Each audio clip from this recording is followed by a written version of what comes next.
Так, міне алдында айттым сіздерге, мойын омыртқасы қисайған кісілердің тілдерінің асты қатты қарайып кетеді деп. Міне осы состояние, мына мойын омыртқасы қисайған тәтеміздің. Ташкентте келіп тұр қазір. Осына мойын омыртқасын қисайған кісілерде осындай жағдай болады. Бұл прединсультный состояние. Көрдіңіздер ма? Мойын омыртқа қисайған екен, тілдің асты қарайып кетеді. Сол үшін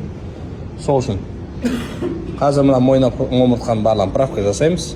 Сосын тілдің астынан желательно хиджамаға жібереміз. Профилактика ретінде инсульттің алдын алу бұл.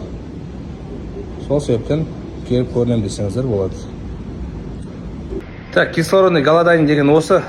Бас ауруы, мойын омыртқа қисайған жағдайда тілдің асты қараяды. Миға оттегі бармайды уақытында. Мына артериямыздың барлығы қысылады. Сол себептен Google-ға жазып көрсеңіздер де болады. Последствия кислородный голодание деп жазсаңыздар болады. Бұл ишемический инсульттің алдын алу. Бас ауруы, давление, ашушаңдық болып жүрген болса, тілдеріңіздің астын қарап көрсеңіздер болады. Жиі басыңыз ауырып жүретін болса, бұл мойын омыртқаңыз сізде қисайған деген сөз. 99% атланттан болады.